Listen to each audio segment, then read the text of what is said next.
remercier d'avoir répondu présent et surtout nombreux à cette conférence de la MOCA sur la présentation de la proposition du calendrier électoral.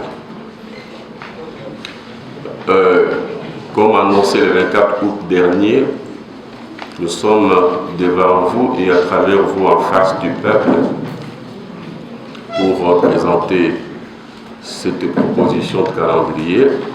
La question que vous pourriez nous poser ou qui pourrait se poser, c'est celle de savoir pourquoi un projet de calendrier de la part de la MOCA. Et comme vous le savez, la MOCA qui fut une plateforme électorale fin 2018 s'est muée au lendemain du chaos électoral. Chaos qui s'est fait en violation de la Constitution, de toutes les lois de la République.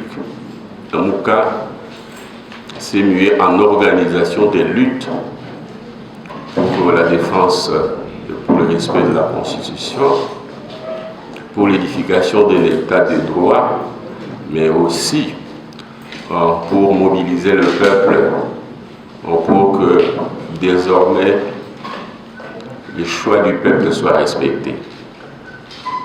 C'est dans ces cadres-là que s'inscrit la campagne et les mouvements que nous amorçons d'ici les prochaines élections.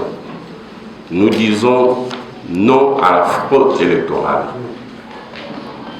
Nous disons non à une CENI, Commission électorale nationale, politisée, qui est en fait la programmation de la fraude électorale. Nous disons non au glissement, qui ne peut se faire qu'en violation de la Constitution, en violation de la souveraineté du peuple, et grâce à une mauvaise CENI, plutôt à une mauvaise CENI, mais aussi au fait qu'on retarde la mise en place de la CENI. Donc non au glissement. Voilà pourquoi notre double action en cette période ici. Première action, montrer qu'il est possible d'organiser les élections dans le respect de la Constitution et donc dans le délai constitutionnel. Montrer aussi que grâce à la volonté de toutes les parties prenantes, nous pouvons, et c'est ça la démonstration, pour les 29 mois qui nous restent d'ici à l'investiture du prochain président de la République, nous pouvons être dans les délais constitutionnels, c'est-à-dire faire même moins que 25, plutôt moins que 29 mois. Voilà le contexte. La double action consiste d'une part à présenter notre proposition de calendrier électoral que nous présentons déjà aujourd'hui et que nous présenterons la prochaine fois, c'est-à-dire le mercredi prochain auprès des étudiants. Et la deuxième action, c'est la campagne pour les soulèvements populaires, pour les marches pacifiques qui vont s'amorcer à partir du 15 prochain et continuer dans la mesure où on ne venait pas à nous entendre. Donc, je passe la parole au président élu, M. Martin Fayou, pour qu'il présente les détails techniques de ce calendrier. Et vous allez vous rendre compte qu'on pourrait même prendre moins de temps et donc rester dans les délais constitutionnels sans devoir violer celle-ci. Je vous remercie.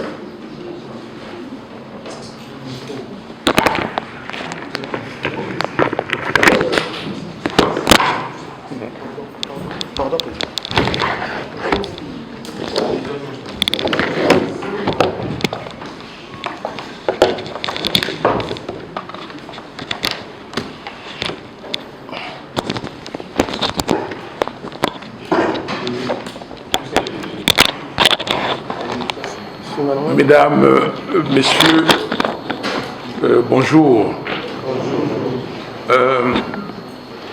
Je suis très peiné comme je suis ici et j'aimerais qu'avant toute chose, s'il vous plaît, si ça ne vous dérange pas, qu'on s'élève pour une minute de silence pour tout ce qui se passe à l'est de la République.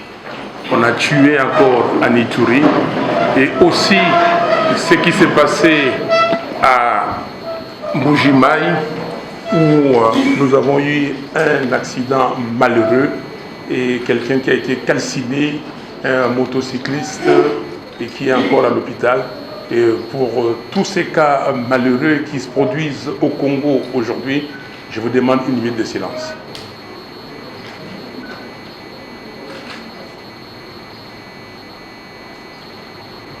Merci.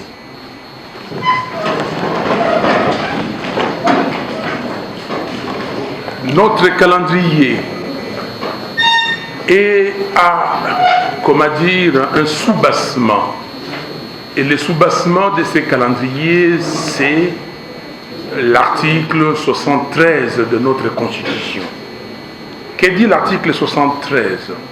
Il dit ceci, je cite: « Le scrutin pour l'élection du président de la République est convoqué par la Commission électorale nationale indépendante 90 jours avant l'expiration du mandat du président en exercice. » Et vous le savez, pour nous, pour l'Amouka, M. Tshisekedi, il est de fait là.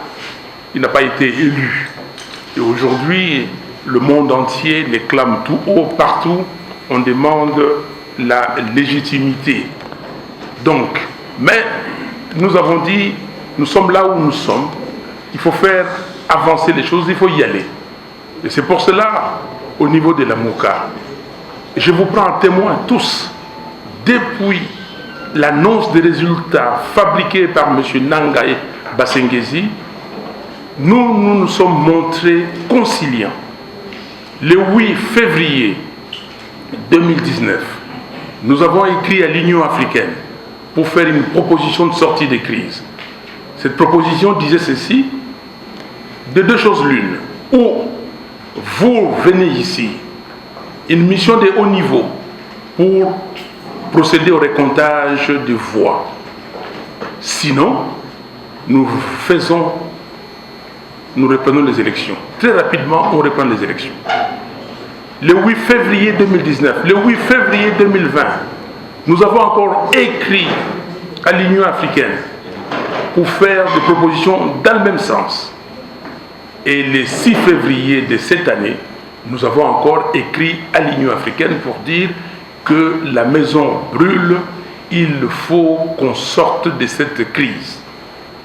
Et le 10 mai 2019, j'ai présenté à la face du monde la proposition de sortie des crises, qui était très simple. Cette proposition disait ceci, que après discussion entre parties prenantes, nous mettons en place une institution appelée Haut Conseil national des réformes institutionnelles qui devait s'atteler à procéder aux réformes au niveau de la loi électorale, au niveau de la loi sur la CNI, l'armée, la police, les services de sécurité, au niveau de la Cour constitutionnelle et d'autres institutions relatives aux droits humains. On n'a pas été entendu parce que certaines personnes disaient qu'il n'y avait pas de crise. Et c'est malheureux. Même certaines personnes ou membres de la communauté internationale soutenaient qu'il n'y avait pas de crise au Congo. Et nous sommes là en plein. Pendant que nous sommes en pleine crise. Si on n'était pas en crise, je ne pouvais pas comprendre qu'aujourd'hui nous soyons en état de siège dans certaines provinces de l'Est de notre pays. Alors, nous le disons, voilà, nous avons pris, le bâton de pèlerin pour continuer, malgré qu'on n'a pas été entendu pour mettre en place le Haut Conseil national des réformes institutionnelles, et nous avons amorcé ces réformes. Dans cette salle, nous avons présenté d'abord, au mois de mars dernier, notre proposition de loi organique portant organisation et fonctionnement de la CNI. Et au mois d'avril, nous avons présenter la proposition de loi électorale. Et aujourd'hui, et nous avons déjà dans nos affaires, dans nos sacoches, nous avons la proposition des lois portant identification et enrôlement des électeurs. Aujourd'hui, nous vous présentons les calendriers. Alors, comme j'ai dit, et le Premier ministre honoraire Adolphe Mouzitou, le coordonnateur de la MOUCA, vient de vous le dire, que nous n'accepterons pas, 1, la CENI politisée, 2, la fraude électorale, et 3, les glissements. Il faut qu'il y ait élection, conformément à la Constitution. Conformément à la Constitution, ça veut dire quoi? Cela veut dire qu'il faut qu'il y ait élection au plus tard le 25 octobre 2023. Et quand vous regardez, excusez-moi, je suis obligé de le dire, mais considérez que par la force des choses, M. Félix Tshisekedi est là. Il est là. Il a prêté serment le 24 janvier 2019. Cela veut dire que le mandat illégal se termine le 23 janvier. Le 23 janvier 2024 et 90 jours avant, c'est le 25 octobre. Comme il y a une décision de la CENI de l'époque qui dit que les élections ne peuvent s'organiser que le dimanche, en tout cas l'élection présidentielle et les élections législatives les dimanches. Donc, cela nous amène au 22 octobre. Nous devons organiser les élections le 22 octobre. Voilà, je vais me mettre debout. On va vous donner ma petite présentation en quelques 4 pages et pour que vous voyez exactement ce que j'ai dit. Je crois que pour le micro, je vais m'asseoir. Nous disons ceci. Nous avons suffisamment de temps pour faire les élections. Vous allez me dire, mais en 2016, 2017, 2018, 2019, on nous a proposé un calendrier qui disait qu'il fallait tant de jours. Et vous devez le savoir, M. Nanga a proposé ce calendrier simplement pour avoir les glissements.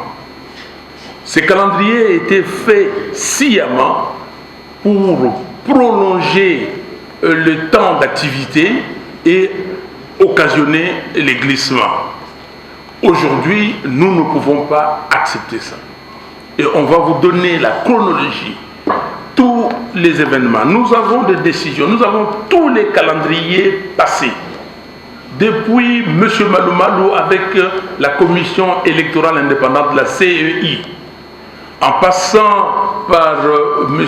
Ngoï Mulunda, et vous allez comprendre que ici au Congo, l'opération identification et enrôlement se tient en 3 mois. 3 mois. Prenons la dernière opération d'enrôlement. Ils ont commencé par le Congo central, ce qu'ils ont appelé la révision du fichier électoral, opération RFE.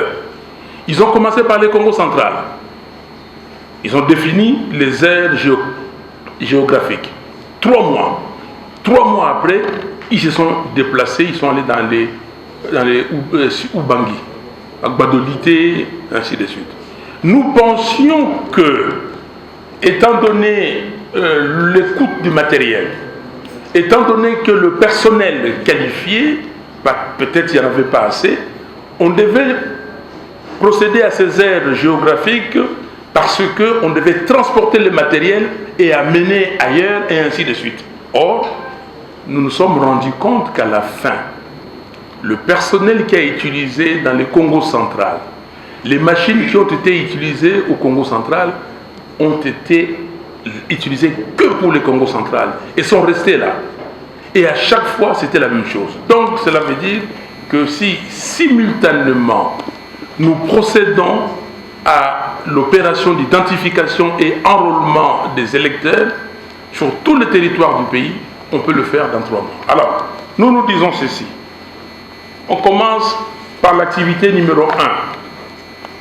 discussion entre parties prenantes et consensus autour des réformes institutionnelles. Nous sommes au mois de septembre, la rentrée parlementaire, septembre, octobre, nous pouvons mettre à profit pour discuter de ces réformes institutionnelles. Il s'agit bien de la loi portant organisation et fonctionnement de la CENI, il s'agit bien de la loi électorale. Très vite, tout le monde a sa loi électorale, tout le monde a sa loi sur la CENI, il suffit de se mettre autour d'une table. Je peux vous le garantir, 72 heures c'est trop pour terminer. Mais on donne du temps.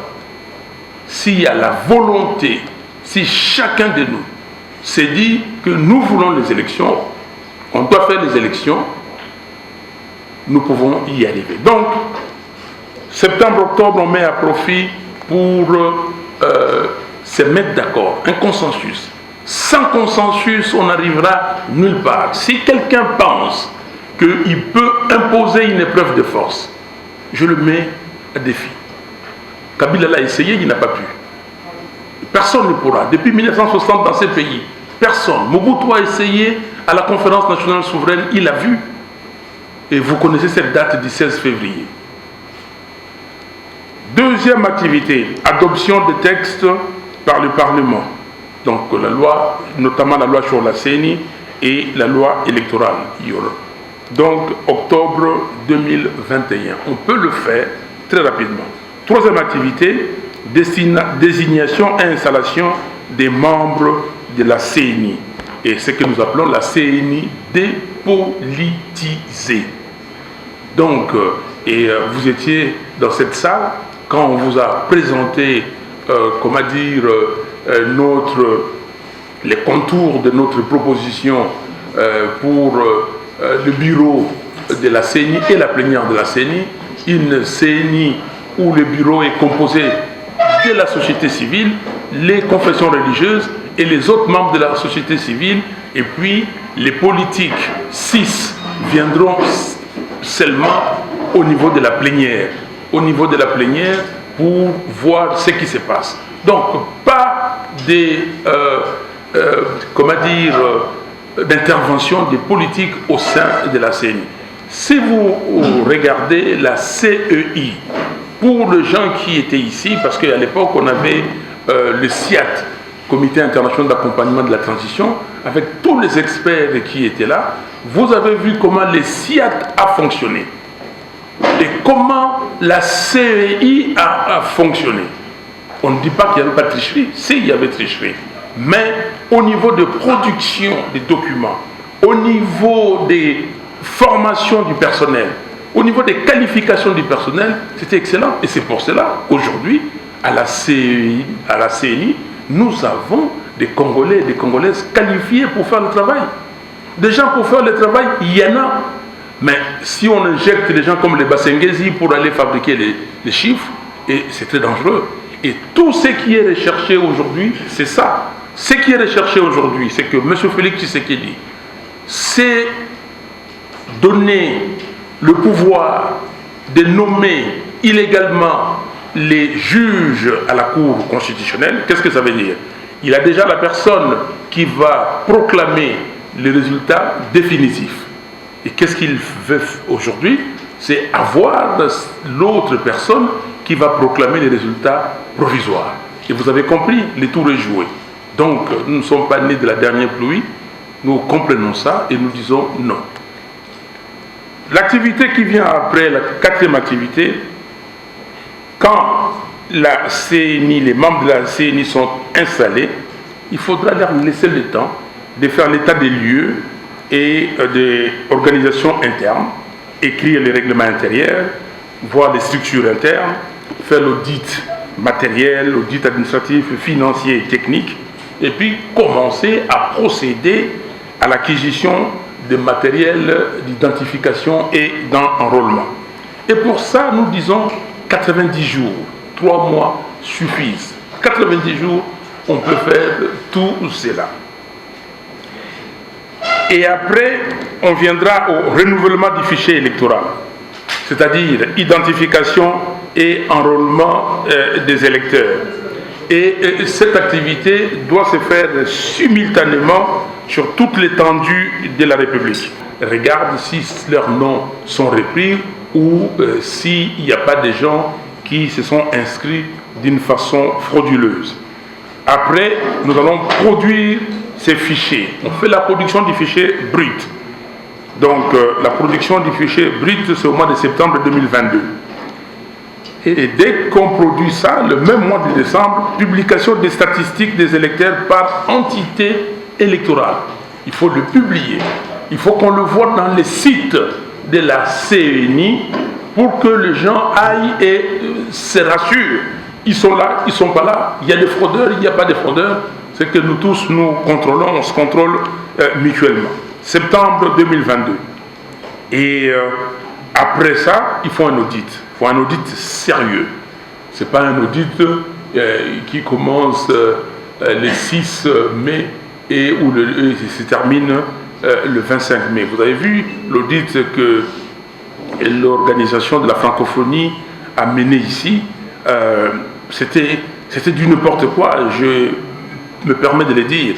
Dieu merci que à l'époque, nous qui étions de l'opposition, c'est-à-dire l'UDPS, ensemble, l'Union pour la Nation, les MLC et la Dynamique, nous avons envoyé des auditeurs aguerris qui ont réussi à déceler les fictifs. Rappelez-vous que l'enrôlement avait donné 46 millions d'électeurs. 46 542 000 exactement. Des 46 millions, on a atterri à 40 300 000. Donc 6 millions d'effectifs. Vous avez vu des provinces comme le Sankourou, qui à l'époque avait 2 200 000 personnes, on a enrôlé 2 200 000 personnes. 2 millions. Et pour finir, on est descendu à 1 100 000. On a élagué presque 1 million d'électeurs. Comment voulez-vous qu'un travail empirique soit crédible quand on élague près de 50% de ce qu'on a fait sur le terrain? Donc, nous disons qu'il faut un audit sérieux où nous participons tous. Et rappelez-vous qu'en 2011, que nous n'avons pas eu d'audit avec M. Ngoï Moulonda. Rappelez-vous les jeudis serveurs où on marchait ici, on allait à la CENI pour exiger l'audit. Et pour nous, c'est très sérieux. Il faut que les données, les statistiques soient fiables et il faut auditer pendant un mois. Un mois, y compris les membres de la CENI, la société civile et les politiques. Après, il faut publier les fichiers électoraux, le publier sur le site de la CENI pour que tout le monde le sache et même dans les journaux officiels. Il viendra la commande, la livraison et le déploiement des matériaux électoraux. Nous avons 180 mois pour ça. 180 jours, pardon, merci, excusez-moi. 180 jours. Vous allez dire qu'il y a un autre Nanga qui vient d'atterrir ici. Je ne sais pas si c'est son esprit qui... Mais... Donc 180 jours. Novembre 2022 à avril 2023. Et ça, cette opération peut même commencer avant. Donc là, nous avons suffisamment de temps pour procéder, à toutes les commandes conformément aux règles établies conformément aux lois congolaises. 12e activité, préparation du projet de répartition des sièges et dépôt à l'Assemblée nationale. Quand on a les fichiers, on connaît la répartition par territoire, par entité. Donc il faudra la loi sur la répartition des sièges. Et après viendra le vote de la loi sur la répartition des sièges au Parlement à la session de mars 2023. Et en avril 2023, promulgation de cette loi. Et comme ça, tout le monde sera au courant. Activité numéro 15. Ça, ce sont des activités, on le met ici juste pour rappel, c'est des activités propres à la CENI. Mise à jour du logiciel d'inscription des candidats, on fait des tests pilotes et de son fonctionnement et mise en place des dispositifs de transmission. Donc ça, la CENI, depuis la CEI, sait faire, sait comment faire. Les qualifications, il y en a. Ce qui manque, c'est l'intégrité, l'honnêteté et la volonté politique. Sixième activité, on conditionne le matériel pour les envoyer dans les bureaux de réception de traitement des candidatures, ce qu'on appelle les BRTC. Et là, c'est en avril 2023. 10 jours suffisent pour mener cette activité. Et après, nous avons l'impression, le déploiement et affichage des listes électorales provisoires et définitives. 60 jours. Tout le temps, 2 mois. Et viendra la formation des agents. Quand on forme les agents et aménagement des BRTC, ça, et comme je dis, tout ça, il y a des activités on a repris les mêmes activités que la CENI a fait depuis. Et pour ça, nous avons compilé, regardé tous les calendriers de la CENI depuis la CEI et nous avons coupé là où la CEI exagérait pour pousser au glissement. Et c'est ce qu'on vous dit aujourd'hui. Ah, écoutez, si vous ne le faites pas vite, vous aurez le glissement. Il n'y a pas de glissement possible. Et après, on va convoquer l'électorat, convocation de l'électorat. Dans cette partie, maintenant, on ouvre des bureaux de réception et de traitement des candidatures, inscription des candidats, ajout, retrait, substitution, validation, publication et puis contentieux. Dans un premier temps, pour les candidats députés provinciaux, nous pensons que cette activité peut se faire pendant 20 jours en juin 2023. Et en juillet 2023, pendant aussi 20 jours, on peut faire la même ou les mêmes opérations pour les candidats présidents de la République et députés nationaux. Et en juillet 2023, il y aura notification de la Cour à la CENI, donc la Cour constitutionnelle, dans la Cour et les autres cours à la CENI, les cours d'appel. Et après, nous passerons à la publication des listes définitives des candidats en juillet 2023. Et suivra les préparatifs techniques de l'impression des bulletins de vote, arrangement de machines à voter. Là, nous allons continuer à discuter comment faire les procès-verbaux et les fiches de résultats, les conditionnements et livraison au hub. Et vous savez que nous devons discuter la loi électorale, nous devons discuter de comment ça va se passer. Si on on utilise les bulletins, qu'est-ce qu'il faudra faire? Si on utilise les machines à voter, que faudra-t-il faire? Et ça doit être des discussions engagées entre les parties prenantes pour qu'il n'y ait pas de surprises. Et après, nous aurons les déploiements des bulletins, des machines et à voter et fiches de résultats vers les sites de formation, parce que tout de suite après, on devrait procéder à la formation. Mais dans l'entretemps, il faudrait publier des listes de bureaux de vote 30 jours avant les élections. J'insiste là-dessus. Nous insistons. Les bureaux de vote doivent être publiés. Je ne sais pas si vous savez pourquoi on n'a pas, en 2018, on n'a pas signé les documents où on devait tous s'engager, les parties prenantes. On n'a pas signé parce que on nous a dit que vous, politiciens, c'est le ministre des Affaires étrangères zambien qui représentait la SADC. Il nous a dit, vous devez signer cet acte-là. C'est ce qu'on appelle le code de conduite. Code de conduite ou code de bonne conduite. Donc, nous avons dit, oui, nous, en tant que candidats, nous allons signer. Mais, il faudra aussi que vous, en tant que témoin, SADC, vous signez, et aussi que la CENI signe. Et nous avons exigé que la CENI dise que nous allons publier les résultats seulement des bureaux de vote officiels, les bureaux de vote connus.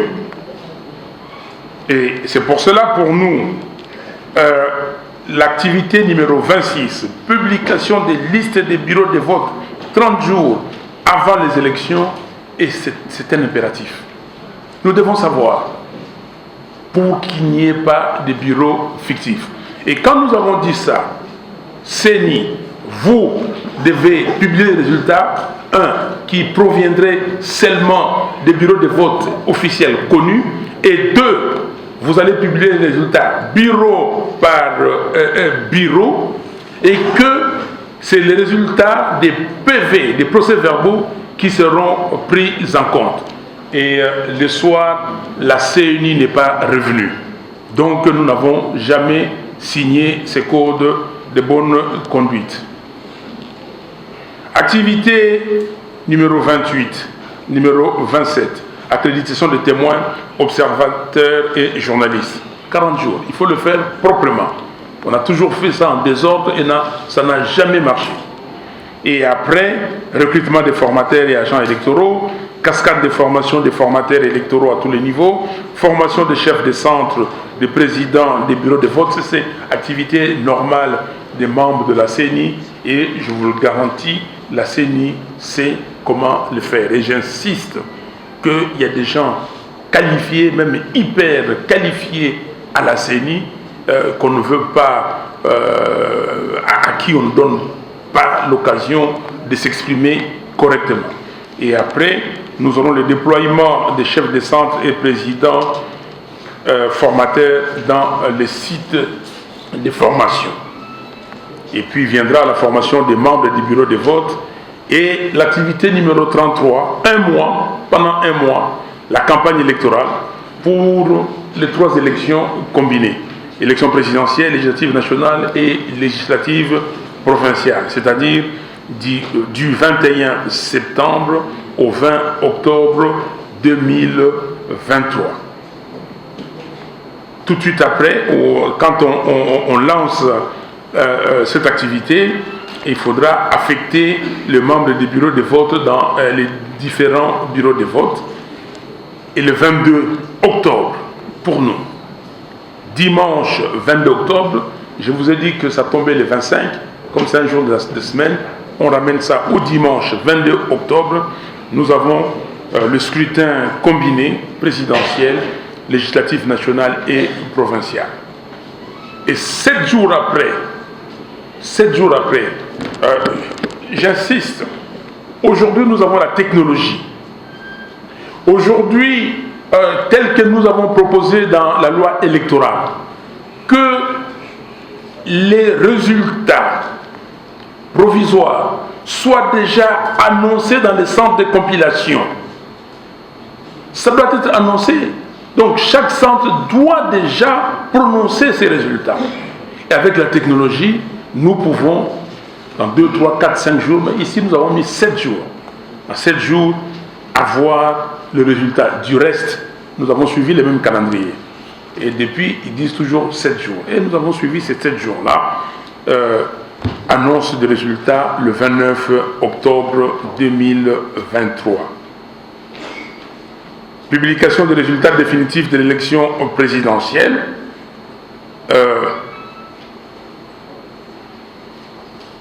Le 8 novembre 2023, on laisse le temps à la Cour constitutionnelle, le temps des recours, et après, 10 jours après, on peut publier les résultats.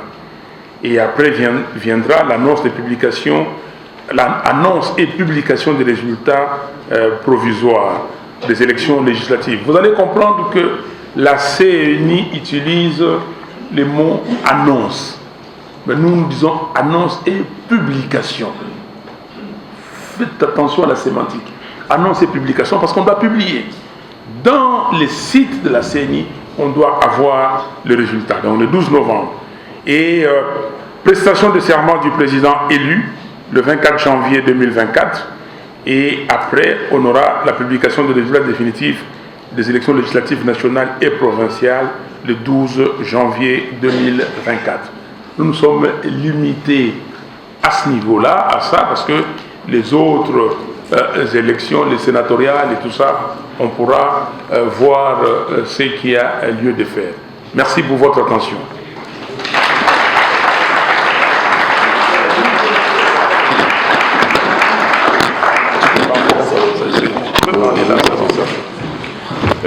Mesdames, Mesdemoiselles et Messieurs, vous avez suivi le détail technique et de manière précise fait par le président élu pour le poste de la Mouka. Comme vous vous en rendrez compte, nous sommes dans un domaine hautement technique, même s'il y a un fond politique. Nous allons vous distribuer les documents qui reprennent le calendrier. Nous pensons que vous, les partenaires, à nous, et toutes les forces sociales, surtout celles intéressées par la problématique des élections, il vous revient d'étudier scrupuleusement notre proposition. Et nous pensons que les autres aussi en ont. Et parce qu'il y a une tendance à vouloir organiser de manière délibérée les glissements, vous allez nous aider en regardant contradictoirement les éléments présents, nos éléments et ceux des autres, pour que vous puissiez vous faire votre propre opinion. Et peut-être qu'avec votre appui, votre influence, vous pourriez nous aider, comme nous venons de le démontrer, à ce que le Congo ne bascule plus dans la désunion, dans la haine qui nous caractérise, en perpétuant l'illégitimité à la tête du pays par un nouveau glissement, en fait, qui consiste, pour ceux qui sont au pouvoir, pour M. Tshisekedi, d'allonger l'illégitimité et de se taper un autre mandat de 2 ans, 3 ans, 4 ans. Et avec toutes les conséquences qu'on peut avoir là-dessus en termes de situations sociales, en termes de situations d'insécurité à travers le pays. Donc, il vous reviendra de participer à ces débats au fur et à mesure que nous allons avancer en vous faisant votre propre opinion. Mais dans l'entretemps, nous sommes à votre disposition pour l'une ou l'autre question d'éclaircissement de la part du Présidium.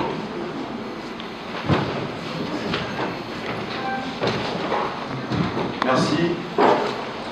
Nous disons merci aux membres du Présidium. Nous saluons surtout la qualité du travail, la pertinence et surtout la technicité dans la présentation de la proposition du calendrier électoral pour les élections de 2023 de la plateforme de la Mouka. Et nous allons prendre une série de 5 questions pour permettre justement aux membres du Présidium de répondre. On commence par Denis.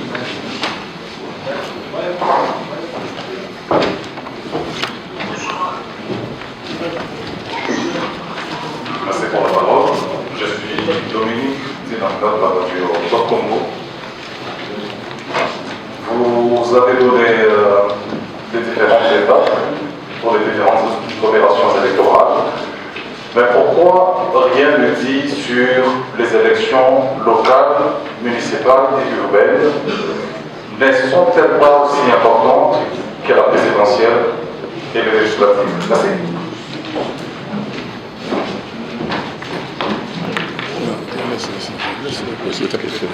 Oui, oui, non. Laisse que je réponde à cette question.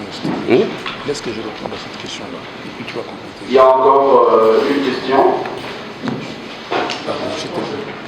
Ok, pendant que les gens réfléchissent, on va répondre à la question de Dominique Dinaga, parce que cette question a fait couler beaucoup d'encre. Vous voyez, il y a un projet de déstabilisation de notre pays. Les gens cherchent par tous les moyens à déstabiliser ce pays. On a commencé par nous amener des réfugiés ici. Et les réfugiés qui sont venus du Rwanda, qu'on a appelé les FDLR, et après, quand nos gouvernements successifs ont demandé que ces réfugiés rentrent chez eux, on a fait un problème. Et on nous a créé une guerre Et vous connaissez et vous savez ce que c'est que le rapport Mappy. Et vous connaissez les combats du docteur Mukwege sur la vie. Oui, vous avez suffisamment de temps, mais est-ce qu'il y a déjà des signes qui vous font craindre qu'il pourrait y avoir glissement de la part du régime en place? Nous disons que nous avons suffisamment du temps pour organiser les élections de 2023 à condition qu'on puisse avoir la volonté que toutes les parties prenantes le veulent et aussi qu'on mette des moyens financiers. Et les signes avant-coureurs, oui, nous avons les signes avant-coureurs. Les signes avant-coureurs, c'est que M. Félix Tshisekedi s'est organisé pour installer une cour constitutionnelle illégale. Il s'est donné la personne qui publie les résultats définitifs. Et aujourd'hui, il est en train de déranger la CENI pour qu'il puisse imposer la personne qui va proclamer les résultats provisoires. Donc, la difficulté que nous avons aujourd'hui à l'installation des organes de la CENI, c'est-à-dire le bureau et la plénière, ça procède à ces manœuvres de M. Tshisekedi de vouloir à tout prix soit glisser, soit frauder aux prochaines élections. Les amis vont organiser les élections. Nous ne pourrons pas, ce que nous allons les montrer dès qu'ils sont mis en place. Nous pensons que ce sera une CENI telle que la veut le peuple, c'est-à-dire une CENI dépolitisée, c'est-à-dire une CENI neutre, alors qui découle d'un consensus qui s'appellera sur la CENI et qui aujourd'hui pose problème et crée des prédispositions telles que si on la laisse en l'état, la CENI sera politisée et les élections ne seront pas transparentes comme c'est souvent le cas en 30 secondes, CENI doit déjà promulguer. Comment revenir sur cette disposition? Nous pouvons en une semaine la retoquer ou la révisiter une fois dans le cadre d'un processus que nous relevons les faiblesses à nous, d'accord. Elle sera revisitée par M. Foucault, l'Assemblée nationale, pour qu'on ait une bonne loi issue d'un consensus et diriger la CENI de une CENI dépolitisée pour de bonnes élections en 2023. Merci. Il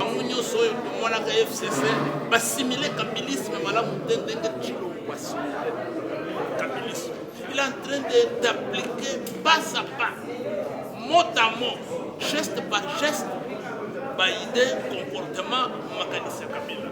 Il y a toujours les qui s'appellent par étape éthicale pour conscience, de façon qu'à partir, il y a le 15 septembre, dans 10 jours, il faut mobilisation, pression, et dans la macasse pour que le nouveau kabilisme, il a dit, saute à Tchilo, tout combattre, tout imposer bango élection, c'est la pays n'a biso et soit pas institution légitime, Yassika, tout développer.